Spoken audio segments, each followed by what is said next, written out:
저는 전처와 아이들을 보고 그 자리에서 무너졌습니다. 10년 동안 못 봤는데 다시 마주한 곳이 하필 장례식장이었습니다.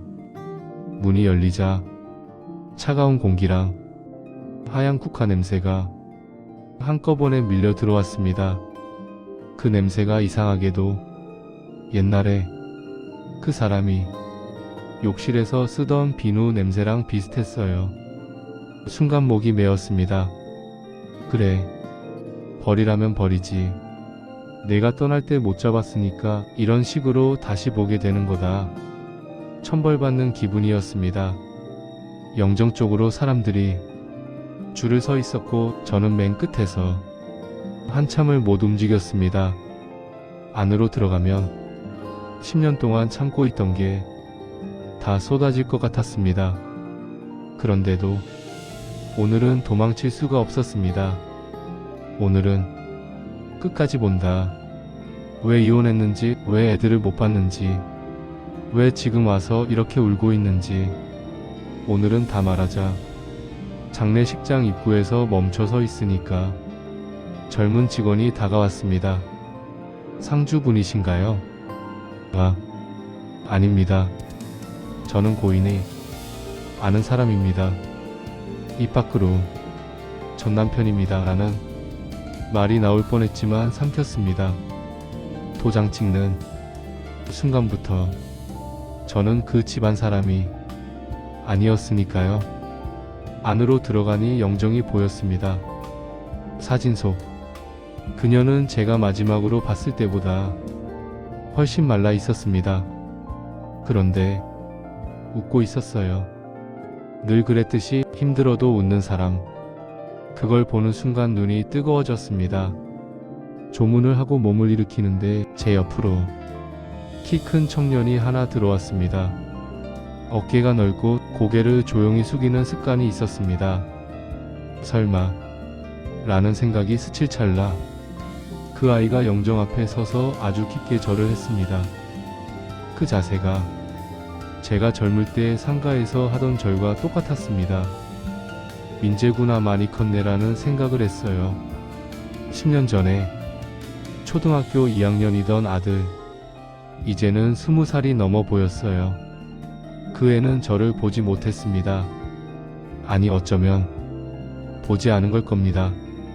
조금 뒤에 또 하나의 아이가 들어왔습니다.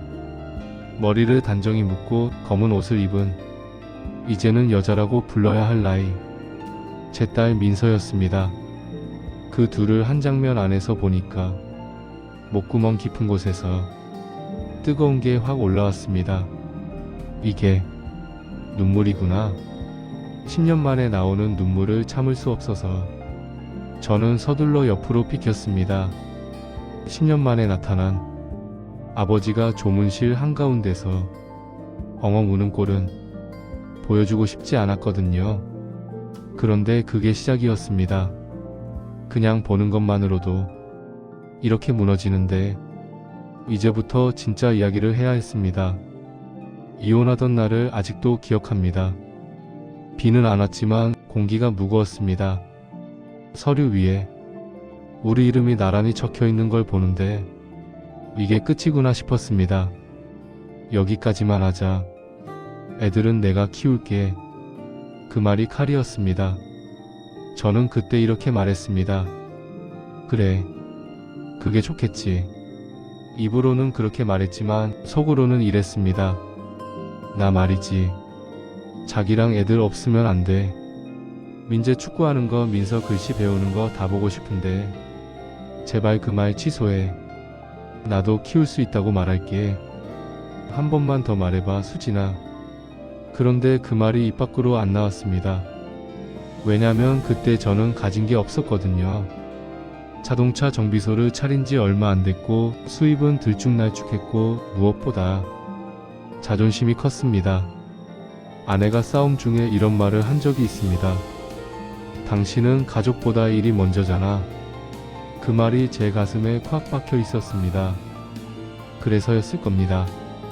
그 말을 부정하려면 그 자리에서라도 애들을 붙잡아야 했는데 그러면 제가 그동안 해온 말들이 다 무너지는 것 같았습니다. 진짜 속마음은 그게 아니었는데, 그래, 내가 잡으면 내가 잘못 살았다고 인정하는 꼴이지. 그럼 난 완전 진 사람 되는 거잖아. 그렇게 저는 가족보다 자존심을 선택한 멍청이가 됐습니다. 그리고 그 대가를 10년 동안 치른 겁니다. 아내가 아이들 손을 꼭 잡고 서 있었습니다. 현관 앞엔 캐리어 2개, 그 작은 손으로 손잡이를 잡고 있는 모습이 그때는 그냥 평범한 이사처럼 보였습니다. 민재야, 인사해야지. 아내가 조용히 말했어요. 아들은 대답 대신 고개를 숙였습니다. 민서는 제 눈을 똑바로 바라봤죠.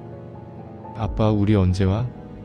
그 질문이 아직도 귀에 맴돕니다. 그때 저는 아무 말도 못했어요. 그저 웃었습니다. 아빠가 바빠서 그래. 금방 보자.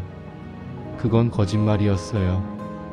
그날 저는 바쁘지도 않았고 회의도 없었어요. 그냥 뭐라고 해야 할지 몰랐습니다. 눈물이 나올까봐 아이들 앞에서 애써 웃은 거죠. 제발 한 번만 더 안아보자. 그냥 한 번만 더 이대로 머물러 줘라고. 속으로는 엄청 울고 싶었습니다.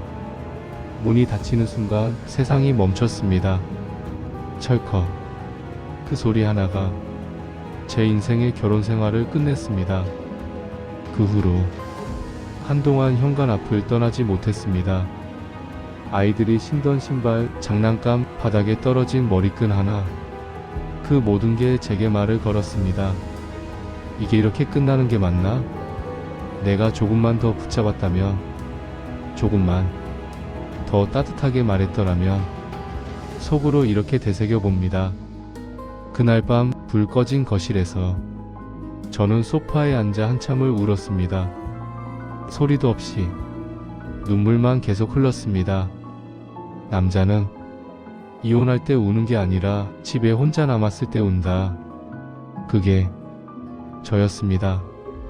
이혼 후 10년 동안 저는 중고차 수리점을 했습니다.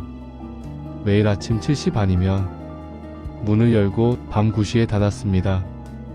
기름 냄새, 쇳소리, 담배 연기, 그리고 혼잣말. 그게 제 하루의 전부였습니다. 박 사장, 오늘도 야근이야? 단골 기사님이 웃으며 묻곤 했죠. 저는 대답 대신 기름 묻은 손으로 얼굴을 훔쳤습니다. 야근이 아니라 집에 가기 싫다고 말하고 싶지만 주변 사람들에게 초라해 보이고 싶지 않아서 차마 말도 못하고 속으로 울기만 합니다. 이혼 초반 12년은 아내에게 전화를 걸었습니다. 애들 잘 지내지? 생일 때 잠깐만 보면 안 될까? 하지만 돌아오는 대답은 같았습니다. 민재가 아직 마음 정리가 안 됐어. 조금만 기다려줘. 그 조금만이라는 말은 결국 10년이 됐습니다. 어느 날 SNS를 보다가 우연히 사진 하나를 봤습니다. 교복 입은 남학생들이 어깨 동무를 한 사진. 그중 하나가 제 아들이었어요. 댓글에는 이렇게 적혀 있었습니다. 우리 아들 이제 고등학생 수고했어라고요. 그 사진을 확대해서 봤습니다. 얼굴선, 눈매, 표정 전부 제 어릴 적 얼굴이더군요. 수고했다, 민재야. 아빠가 그 말 꼭 해주고 싶었다. 저 역시도 저렇게 말해주고 싶었습니다. 사진을 닫을 때마다 마음속에서 이런 소리가 들렸습니다. 내가 아빠 없어도 잘 커줘서 고맙다. 하지만 나 없이 잘 커버려서 미안하다. 밤마다 라디오를 틀어놓고 수리점 한켠에서 혼자 앉아 있으면 문득 이런 생각이 들었습니다. 혹시 나 없이도 괜찮은 세상일까? 그리고 또 다른 날엔 그래도 내가 아직 그 애들의 아빠일까? 그 질문만 수백 번을 되뇌며 살았습니다. 그날은 평소처럼 차 밑에서 작업을 하던 날이었습니다. 기름 냄새, 색가루 냄새, 그리고 라디오에서 흘러나오던 오래된 트로트 한 곡. 땀에 젖은 손바닥으로 렌치를 꽉 쥐고 있는데 그때 휴대폰이 울렸습니다. 모르는 번호였습니다. 여보세요. 혹시 박민재 아버님 되시죠? 간호사의 목소리였습니다. 순간 손에서 렌치가 쾅 떨어졌습니다. 그 새소리가 공장 안에 메아리 치는데 심장이 같이 떨어지는 것 같았습니다. 아, 네, 무슨 일이죠? 아드님이 교통사고로 응급실에 계십니다. 그 순간 숨이 막혔습니다. 귀에서는 라디오 소리가 멀어지고 오직 제 심장 박동 소리만 들렸습니다. 지금 어디 병원입니까? 주소를 적는 손이 떨렸습니다. 기름에 찌든 손인데 그날은 아버지의 손이었습니다. 병원에 도착했을 때 제 앞에는 전처가 있었습니다. 그녀는 휠체어를 미는 한 남자 옆에 서 있었죠. 저를 보고 잠시 놀란 표정을 지었습니다. 그래, 재혼했구나. 그 남자는 저를 위아래로 훑어보더니 고개를 숙였습니다. 저도 숙였습니다. 짧았지만 묘한 순간이었어요. 이 사람, 이 아이들을 지켜줬구나. 말은 없었지만 눈빛으로 다 전해졌습니다. 민재는 다행히 큰 부상은 아니었습니다. 무릎 어깨 타박상. 의사가 말했습니다. 누가 아버님이시죠? 그때 전처와 그 남자가 동시에 입을 열려던 순간 저는 그냥 입을 다물었습니다. 아버지라 부를 자격이 지금도 있을까 싶었거든요. 속으로는 민재야, 아빠 왔는데 이제는 내 앞에 설 수가 없다. 이렇게 진짜 말하고 싶었어요. 그날 밤 병원 복도에서 벤치에 앉아있던 아내의 뒷모습이 잊히질 않았습니다. 그녀는 제게 고개를 한번 돌렸다가 아무 말 없이 다시 아이 쪽으로 돌아갔습니다.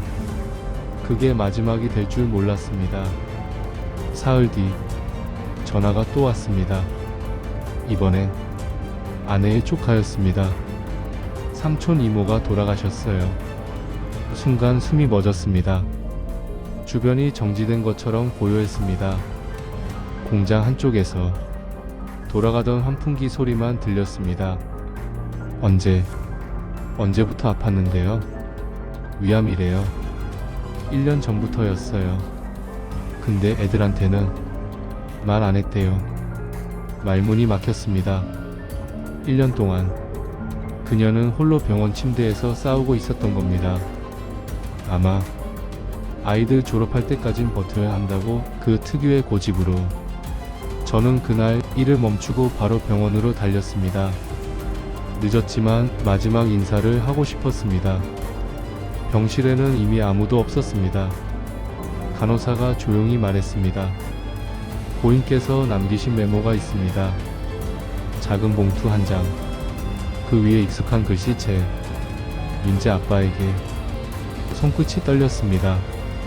봉투 속에는 짧은 종이 쪽지와 하얀 약 봉투가 함께 들어 있었습니다. 쪽지에는 이렇게 적혀 있었습니다. 민재 아빠, 이건 나중에 허리 아플 때 드세요.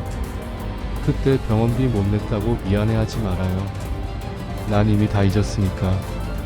그 짧은 문장이 칼보다 깊게 박혔습니다. 난 이미 다 잊었으니까. 아니, 그녀는 끝까지 용서를 남기고 갔습니다. 마지막 순간까지 원망이 아닌 위로를 택한 사람이었죠. 제 자신이 원망스러웠습니다. 미안하다, 수진아. 그때 한 번만 붙잡았으면 지금 이 말은 내 앞에서 했을 텐데.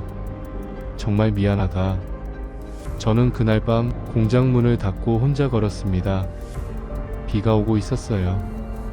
기름 냄새가 섞인 공기 속에서 비 냄새가 처음으로 따뜻하게 느껴졌습니다. 그녀는 떠났지만 그날 이후 저는 매달 한 번씩 그 병원 앞을 지납니다. 마치 그녀가 여전히 거기 있을 것만 같아서요. 장례식이 한참 진행되고 조문객이 조금 빠졌을 때였습니다. 밖에서 물 한 잔 마시고 돌아오는데 복도 끝 희미한 형광등 아래 민서가 서 있었습니다. 10년 만이었습니다. 마주보는 눈빛에 세월이 만들어 놓은 거리감이 그대로 느껴졌습니다. 아저씨가 우리 아빠예요. 그 한마디에 숨이 턱 막혔습니다. 저는 아무 말도 못하고 천천히 고개를 끄덕였습니다. 그래, 아빠야. 그 말을 꺼내는데 10년이 걸렸습니다. 민서는 눈을 피하더니 주머니에서 하얀 봉투 하나를 꺼내 제게 내밀었습니다. 이거 엄마가 아빠 오면 꼭 드리래요. 그 손끝이 떨리고 있었습니다. 작은 손이었는데 그 안에 세월의 무게가 다 담겨 있었습니다. 봉투 안에는 편지와 사진 몇 장이 있었습니다. 민재 초등학교 운동회 사진, 민서가 머리 닦고 미소 짓던 유치원 사진, 그리고 마지막엔 흑백 사진 한 장. 그녀가 웃고 있었습니다. 아내 수진이 아이들을 양쪽에 두고 찍은 사진이었어요. 그녀는 떠났는데 내가 그리던 세상은 여전히 여기에 있구나 라고 생각했죠. 편지를 열었습니다. 글씨가 예전 그대로였습니다. 영수 씨, 이 편지를 당신이 받을지는 모르겠어요. 하지만 만약 우리 애들 보러 와줬다면 그땐 이 말 꼭 해주고 싶었어요. 당신이 나쁜 아빠라서 떠난 게 아니라는 거, 내가 애들 앞에서 한 번도 당신 욕한 적 없다는 거, 그리고 그때 나도 너무 서운해서 그랬다는 거. 민재가 사고 났을 때 병원에서 봤어요. 여전히 손에 기름 냄새 나더라고요. 여전히 성실하게 사는구나 싶어서 마음이 놓였어요. 민재는 몰래 당신 사진 보면서 우리 아빠 멋있다고 했어요. 민서도 한밤중에 아빠 찾는다고 울곤 했어요. 그러니까 너무 죄책감 갖지 말아요. 우리 애들은 잘 컸어요. 당신이 멀리서라도 마음으로 키운 거 나 알아요. 이제는 아프지 말고 당신도 누군가에게 사랑받으면서 살았으면 좋겠어요. 수진이가 편지를 다 읽는 동안 숨을 쉬는 것도 잊었습니다. 눈앞이 흐려지고 손끝이 떨렸습니다. 오열했습니다. 수진아, 너는 왜 이렇게 착하냐? 내가 제일 나쁜 놈인데 왜 날 위로하냐? 그 말이 새어나왔을 때 10년 묵은 고통이 터져나왔습니다. 저는 조문실 옆 방으로 들어가 손으로 입을 막고 엉엉 울었습니다. 그날 나는 비로소 진심으로 남편이 아니라 사람이 되었습니다. 눈물을 닦고 나와보니 복도 끝에 민재가 서 있었습니다. 어깨가 넓어졌지만 눈빛은 어릴 때 그대인 우리 아들. 엄마가 그랬어요. 아빠는 우리 버린 거 아니라고. 그냥 어른들 마음이 다쳐서 그런 거래요. 저는 숨을 들이쉬고 말했습니다. 아빠가 잘못했다. 그땐 잡았어야 했는데 못 잡았다. 너희가 보고 싶어서 10년 동안 하루도 안 그런 날이 없었다. 민재는 고개를 숙이더니 조용히 말했습니다. 그럼 이제는 가끔 보러 오세요. 그 한마디에 모든 후회가 녹아내렸습니다. 그 짧은 문장이 나를 다시 아빠로 만들어줬습니다. 제가 늦게 깨닫는 것들이 있습니다. 저는 48살에 가족을 잃고 58살에 가족의 의미를 다시 배웠습니다. 가족은 함께 살 때만 가족이 아니라 멀리 있어도 서로를 생각해주는 마음이 있으면 그게 가족이더군요. 혹시 이 영상을 보고 계신 분들 중 저처럼 자존심 때문에, 타이밍 때문에 가족을 놓치신 분이 있다면 부탁드립니다. 지금이라도 전화를 하세요. 내일 장례식장에서 우는 것보다 오늘 한번 용기 내서 화해하는 게 훨씬 덜 아픕니다. 저는 이제 매달 한번 수진이가 잠들어 있는 곳에 갑니다. 그리고 이렇게 말합니다. 수진아, 고맙다. 애들 잘 키워줘서, 그리고 나 같은 놈도 용서해줘서 정말 고맙다고 말이죠. 여러분 항상 응원하겠습니다. 재미있었다면 구독과 좋아요 부탁드립니다. 이상 보따리 장수였습니다.